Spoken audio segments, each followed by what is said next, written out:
পূর্ব মেদিনীপুর জেলার নন্দীগ্রাম বিধানসভা কেন্দ্রের হাই ভোল্টেজ বিধানসভা নন্দীগ্রামে ভোটের আগে বড় ভাঙন। ধর্মেন্দ্র প্রধানের সভায় বিজেপিতে যোগ বহু নেতাকর্মীর। 2026 বিধানসভা নির্বাচনকে সামনে রেখে পূর্ব মেদিনীপুরের নন্দীগ্রামে জোরদার হচ্ছে রাজনৈতিক তৎপরতা। ভোট যত এগিয়ে আসছে ততই বদলাচ্ছে এলাকার রাজনৈতিক সমীকরণ। এই পরিস্থিতিতে বড় সড় দলবদলের সাক্ষী থাকলো নন্দীগ্রাম। কেন্দ্রের শিক্ষামন্ত্রী তথা বিজেপির শীর্ষ নেতা ধর্মেন্দ্র প্রধানের উপস্থিতিতে নন্দীগ্রামে 2 নম্বর ব্লকের বিভিন্ন বুথ থেকে তৃণমূল কংগ্রেস সহ একাধিক রাজনৈতিক দলের নেতাকর্মীরা বিজেপিতে যোগদান করেন।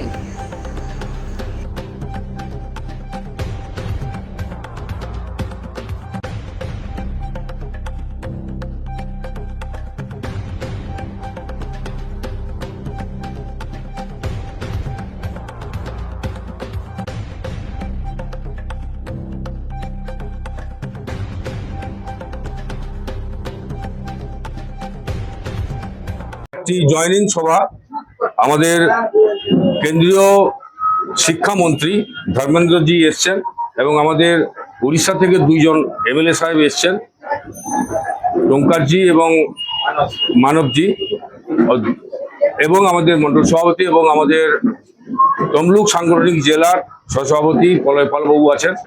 ওনাদের নেতৃত্বে আজকের এই জয়নিং সভাটা হচ্ছে। আমাদের ভীমচরণ গিরি প্রাক্তন সেনাকর্মী, সুবেদার মেজর ছিলেন।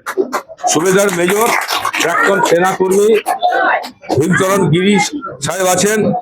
সন্তোষ কুমার বেরা বাবু আছেন, প্রাক্তন প্রধান শিক্ষক ছিলেন। এবং অমর কুমার সাউ